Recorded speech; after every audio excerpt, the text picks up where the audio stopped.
A sort of episode of Foliko Live. So we are live this morning, but it is not our regular broadcast schedule. What instead we wanted to do is Tyler has all week been instructing me on how to trade options a little bit better.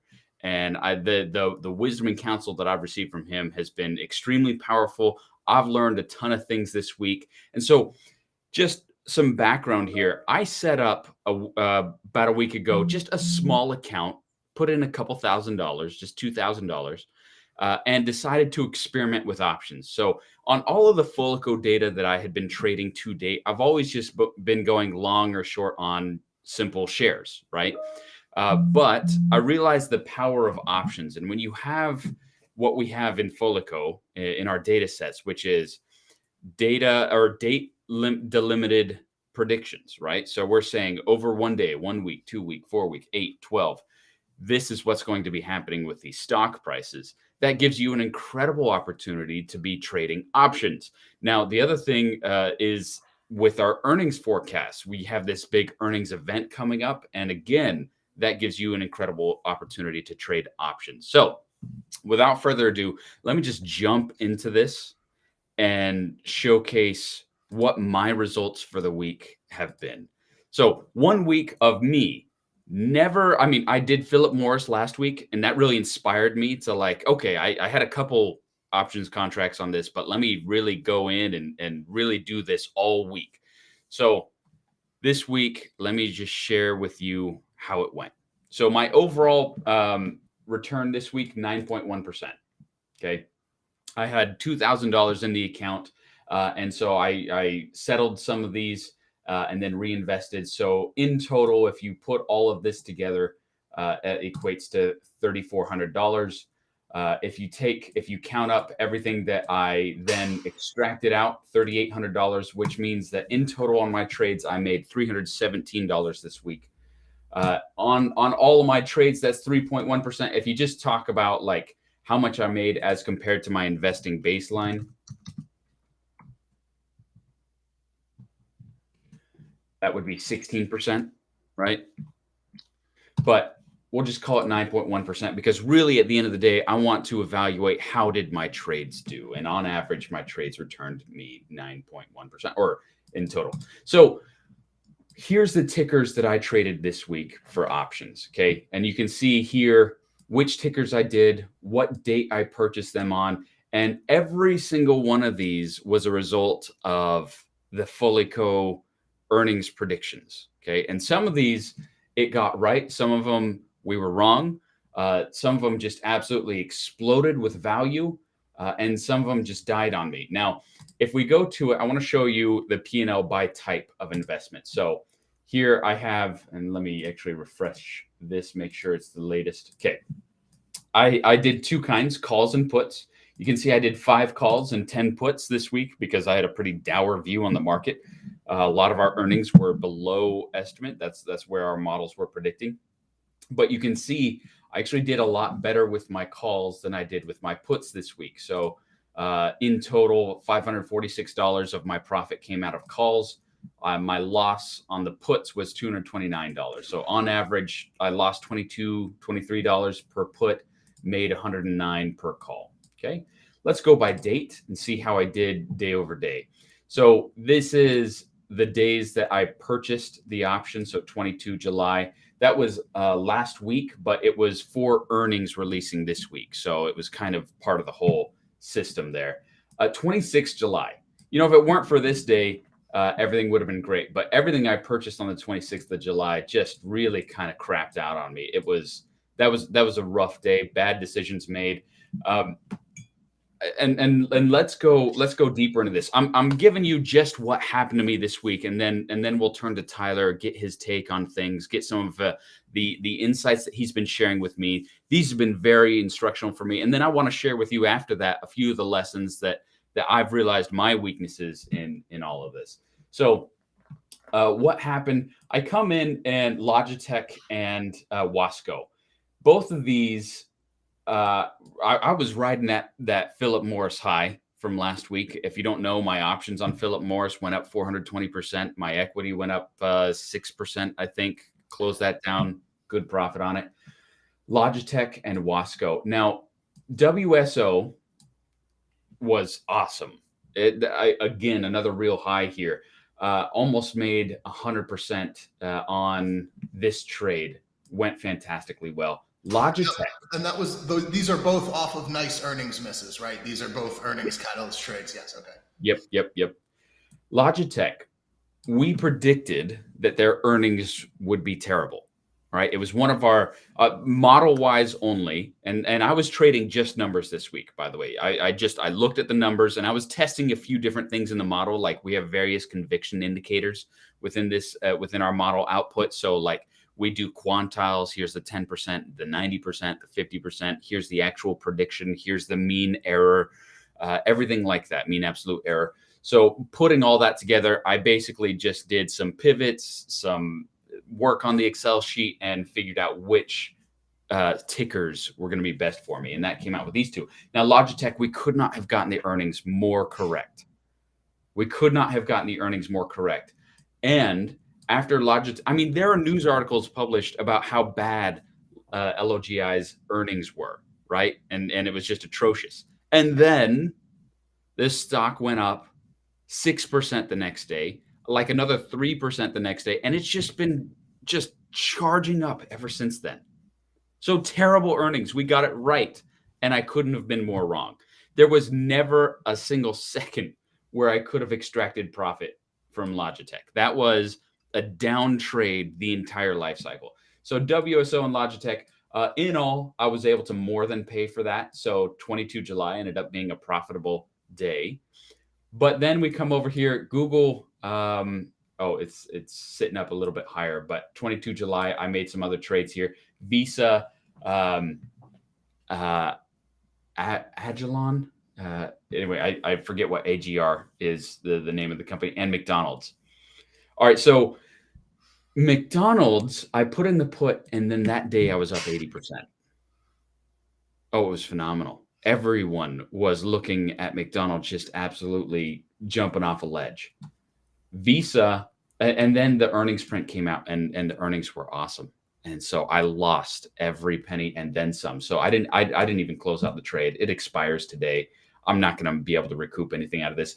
This contract is worth like a penny, and I doubt I could get that, right? So that's done.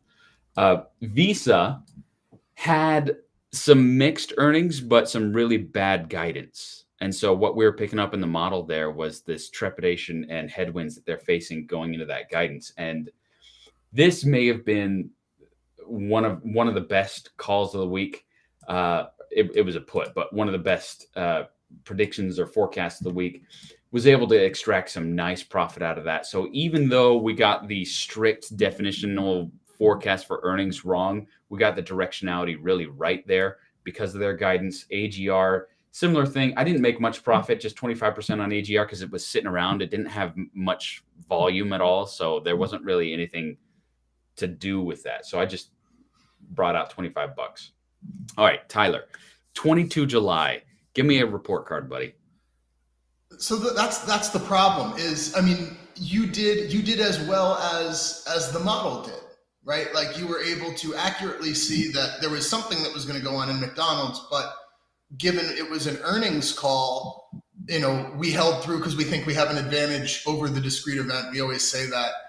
In this case, we didn't. So that's the final piece of the puzzle when using this data is where do you enter? Where do you exit? What kind of risk reward are you targeting? In hindsight, as we discussed, probably taking a few contracts off at plus 80% and letting the rest ride probably made sense. Some risk management made sense. Some there. So, bad trade, but we like to see, if I'm looking at a trade, I want to see that at least at some periods on the timeline, there was the opportunity to exit in a profitable manner. Whether you do that or not is a function of experience and a lot of other things. But if you have a track record of equity picks that are just it's never in the money, it's just against you the whole time, that might be something you want to think about, as opposed to, if you have a process and you're looking through your last 10 names and while your account wasn't profitable on those 10 trades, there were ample opportunity on say 8 of 10 to take profit. that's a good sign. That means you're identifying, something. It means you're not the best trader yet. It means you need to improve as a trader, but as a markets person and your understanding, it's solid. I actually thought you made a great trade on Visa because that wasn't something we had discussed, and I was just kind of like, no, nice trade, like,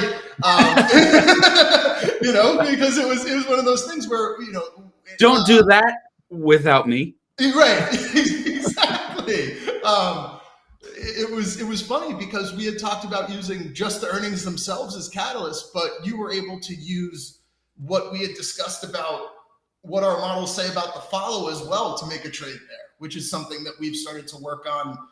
In addition to how to trade earnings, is what do you do the next morning? Can you buy red? Can you sell green? Kinds of things. So no, I thought that was a pretty good day. I hate to see those McDonald's contracts go to zero because we had done a good job identifying the opportunity. But the Visa trade was a good one. I was that was what we were looking for. And then, okay, those were the only two for that day. I was going to say the Coke trade was wayward, but that was from a different day. Coke. All right. Yeah. There's some pence that needs to be paid for my Coke trade, but all right, let's break this down. McDonald's. I had the opportunity. McDonald's is red there and at the bottom of the list for 22 July because I was novice in trading.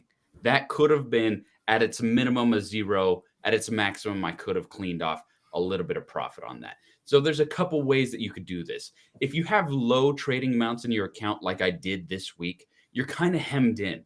Like if I had maybe $20,000, $30,000 in this account and I had bought a few McDonald's contracts, right? Because I was never willing to put too much of my portfolio into any one ticker. Right. But if I had a few contracts with this, I could have sold one or two of those contracts and paid for that third one to just let it ride and see the earnings event. Right. The other thing, if my account is small, the other thing I could have done was roll the contract. So roll the option. Tyler, can you explain? You were telling me about this option. Can you explain a little bit about that to our viewers? And for those of you that are very familiar with all this, this might not be your episode. Tune out, come back to us Monday. We'll be back with you with more regular insights from us. But for those of you that are still figuring out or new to options, this is going to be good information for you as it was for me. So rolling the option, what does that mean? So as the stock price moves in your favor and your option gains value, instead of just taking profit, realizing the gain and selling completely and closing the trade, you can also roll the option, which is to sell the one you have to buy a new one, usually at a lower price, which allows you to say if the option you have is worth $5 and you're going to roll the one that's worth $2.50, you're going to take $250 out of that trade. You will now have the new contract at $2.50. Usually the strike will be further out of the money. Well, always the strike will be further out of the money if you're going down in premium. And it allows you to take a couple chips off the table while maintaining exposure. And that's something I think is very important. You have to manage your risk, but you also have to maintain your exposure. So if I understand you correctly, and this is going to be terrible, spoiler alert for everybody out there. Ooh. You have your graph stock price. So you've put in a contract with a strike price here. Right. The company started up here and it started going down, right? And right. Let's suppose now your earnings event is right here. Yes. Okay, so now we make predictions on the earnings event. So like McDonald's, I realized a lot of the value that I wanted to extract from this. I was 85% up at the peak of it. I mean, what more am I asking for? So some of my best trades, Philip Morris, 420%. I think my mind got ruined a little bit with that. You're not going to get 420%. I was in the money in Visa, right? I could have just exercised the options and made money, right? And I was expecting like 400%. And I realized I started going down after I had just over doubled it. So I realized, let's get out of this. If you're looking for more than 80% on every trade you do, I have bad news for you. This is not going to be your game. That's my perspective after this week. What do you think, Tyler? Depends on your curiosity. If you're trading, front weekly options, no, that's not going to happen. You're going to have some big runners, of course, But generally speaking, the target is smaller. If you're trading 3, 6, 12 month, options looking for a bottom, for example, in stocks here, and you do get that bottom, yeah, sure. 4 times, 5 times, 6 times, no problem. You can get significant price moves over longer periods. But you just really have to be careful about what you're looking for when you're trading front week, the quickest expiry we have options. There's additional things you have to keep in mind there. You really got to keep those hands moving when you're trading them. Yep. And well, let's talk expiry in just a bit too, because I think that's a great point. But all right, so this was my McDonald's trade. I should have rolled the options right here. In other words, sell them at the current strike, buy them again at a lower strike, because I'm saying that this event will drive the price lower, right? But if I can do that, if I can roll the options here, then maybe I can make enough money to pay for the whole trade, so that at the worst, if this stock just absolutely comes to this event and screams upward, then I've lost zero. But if it goes down even further, then I've made more money once again, right? So it's a great way to make sure that no matter what, you're just de-risking, managing that. I could have really improved my P&L by doing this exact thing on McDonald's. That earnings event, it just ended up that it was that track, right? Now, what's the problem with rolling your options? What case, suppose you knew the future with absolute certainty. You wouldn't want to roll your options, right? You'd want to keep into the same. It depends. It depends on the magnitude of the move. If you knew in the future that, for example, you were going to get a smaller magnitude move lower, you would use at the money puts. But if you knew, for example, in advance, last quarter Netflix just completely fell apart, you'd want to have rolled to some weird, way out of the money puts. The problem is you're doing it 1 for 1, so that's the trick. But you want to have bought more. For example, you wouldn't want to roll. If you have an option that's worth 10 and you're buying an option for $1, you only get 1. So you're selling your 1 at 10 to get something way further out of the money, less sensitive to price movements at 1. So in that case, if you're going to do that, then maybe you sell 1, you buy 5, and you put 5 in your pocket. I'm just using these as an example, but there are different ways to do it. It is pretty much a function of your view of the price move and where the options are priced to break even. Remember one thing also, these options are their own market, the contracts for them. Yes. This isn't like a 1-to-1 parity, and I got burned on this week, so I just want to make a quick mention of this. This isn't a 1-to-1 parity matching stock price to the options. For example, my options were worth more here on the put because of the directionality of the price than they were right here, even though it was roughly the same price. But that's just because of time decay. Yes. Yep. So, well, yes. Yeah. But I mean, we're talking an hour between the two. On weekly options, that's enough. That's the trick. Okay.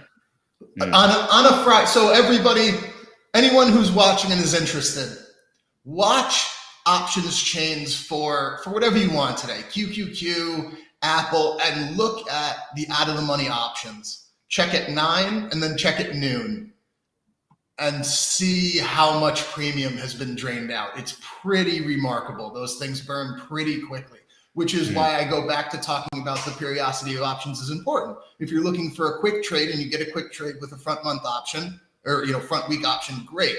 But generally speaking, if you're going to try to take the train to California, you don't get off in Chicago, right? So if you're long options with 3 to 6 months of till expiry, you're holding looking for more upside. So I think that's really important too, before you get in the trade, define your holding period, how much you're willing to lose and what your upside is, and stick to that religiously. It's so important. It is literally the difference between succeeding and failing. And when you say front week, let's just get that defined for everyone on the call too. Define that for everyone. Front week is whatever the next weekly expiry is. So if we're On Tuesday, the front week will be Friday's expiry. Gotcha. So so I made this mistake. I accidentally bought some options for one of these companies, and it expired before the earnings event.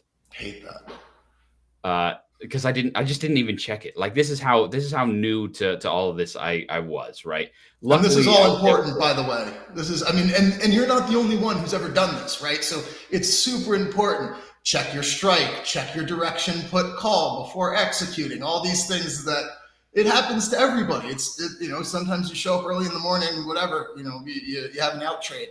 But it is important to check because these kind of things do happen every once in a while. Let's move to the 26th of July. This is my worst day. I had one good trade that was Southwest Airlines here. Otherwise, Google, Coke, and Mondelez. Now, I want to point out for everyone real quick, there were 3 tickers that I got contracts in this week that I did not have any opportunity to make money on. That's these 3 right here. These 3 were bad trades from the moment I hit execute. We'll measure my words carefully here. Some jerk just was running away screaming and laughing like, I sold at the bottom or at the top. Some idiot bought this. So for these 3 tickers, I could not have, there was never a single moment of profitability. Okay. And then if you look at the rest of these red, Coke, Google, because this is really the story of the 26th. There was an enormous opportunity for profit for me at one point. Google was fantastic. Now, Google is frustrating to me because we got the earnings call just like really well. Like we got the numbers on this pinned down pretty good. And then the stock absolutely charged upward. All priced in. Yep. And the story of Google's earnings hurting made so much sense to me because I thought YouTube would be facing so much pressure from TikTok. I thought that advertising, given Snap's problems, I thought advertising would be trickling up to hit their mainstream revenue. Like there was a whole lot to like about this, but it turns out the Google Cloud was really eating up a whole bunch of momentum there, and it went against me. However, I had the same opportunity as I did with McDonald's to de-risk and roll those options coming into it because it had made some nice profits. Coke. Now, Coke is a story to me. I haven't asked you these questions yet, Tyler. None of this is rehearsed, audience, by the way. But Coke, I got one contract that was just dirt cheap. It was like, what is it? It was 14 cents per contract, right? It was a $61 strike. It was a put. I was betting the stock would go down. I bought one contract, and then that 14 cents went down to 8 cents. And I was like, no, I've got conviction in this. I think this is right. And I also realized that buying one contract cost me like $10. So I'm like, forget this. So I bought 24 more contracts at 8 cents because I'm like, great, I'm going to make even more money. And then what happened? Each of these contracts went up to 20 cents. So my average price for all of it ended up being like just under 10 cents. And so I had the chance to double right there. Right. And then Coke, the earnings release went against me. Out of all of these, the most novice trading experience was Coke. So Tyler, tell me how I could have run this better. Even coming down to like, I have conviction in this. So going more heavy into it, everything like that. What's funny is it was almost a really good trade because if you're doing kind of things like when you're buying the way out of the money options, when you're buying, 10-cent options, you're looking to sell at most of them at 15 or 20 and yeah, hold on to 20% for a ride and maybe you run into one and that's definitely how to keep the upside open. But this was a good trade. 14 to 20 is a good trade on a low volatility stock where you have options, significantly at it looks like 3% or 4% on a weekly out of the money. So that was actually a very good trade, despite you kind of going rogue there. So that's actually not the thing I have the problem with. It's again failure to monetize, because I that had was 25. I could have sold off 15 of them and been right, so far in the green and and just kept that's 10 just to see what happened. and that was the right answer in my opinion. Is especially when you're trading contracts for a nickel and a dime. If they go to a quarter, that's it. You won. Good job. Like, it's not. You don't need to wait for them to go to 10. You don't need to turn $50 into 1,000 per contract, right? You double it, you do it again. So yes, that's in that case, you had enough contracts to split it in half. That probably would have been the more prudent thing. But these are all important things to learn, and I recommend the best way to learn is by doing. To be old and wise, you must first be young and stupid. So watching all this live, watching it in your account. If you don't want to trade your own money yet, find a paper trading account service and do it and try and learn your own process, because it's important to learn these little things, because nobody is going to teach you, or there are people who will teach you, but it's not book knowledge that 15 to 20 sell half. That's just somebody will have had to talk. You would have to run into someone with experience, or run into someone who explained their framework for adding and removing risk, things like that. So I think it's very important for you, and that's why I haven't. I've only been a 5 out of 10 involved here, because I think it's so important to learn how this works, because it works absolutely, nothing like people will tell you. A couple terms I just wanted to find for everyone to very quick, just to help, bring everyone along and everything like that. We want to make this episode accessible to everyone, no matter your skill level.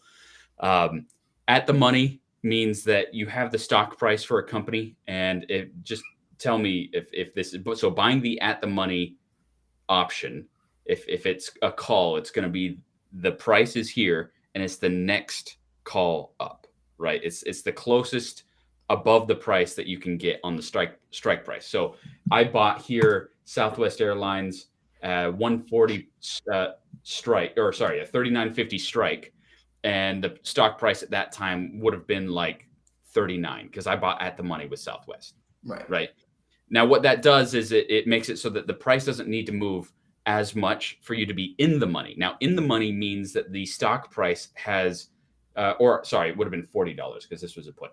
That means that the stock has exceeded your strike. So in other words, it went below the strike here because it was a put, or if it's a call, it goes above the strike, and then you're in the money. That means you could exercise the option and minus the option or the contract fee, make money. So you're going to have to exceed that strike by a little bit, but everything above that is going to just be more profitable for you. If you go at the money, correct me if I'm wrong on this, Tyler, but it means that your opportunity for upside is muted, but also your risk is a little less. Is that right? Yeah. Whenever trading options, you have to consider the possibility the contract can go to zero. Most, I believe it's 80% of weekly options do expire at zero. So please keep that in mind. Sorry, what were you saying? I lost my train of thought, warning people about weekly options. Yeah, no problem. It's that getting at the money versus a few slots above or below. At the money is lower risk, but it's also lower potential upside. Yeah. Okay. That's the point. It's still risky, but you are more sensitive to price movements, whereby basically an at the money call or an at the money put is pretty much a synthetic leverage, long or short. It pretty much behaves with a delta close to 1 to the stock price. So that is it's more akin to trading the stock price itself, the stock itself, with leverage, with rented leverage is kind of how I think about it.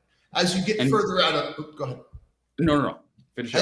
As you get further out of the money, there's more leverage on the options, whereby the premiums are cheaper because the likelihoods of reaching those tails are less, but the payouts are greater if you do.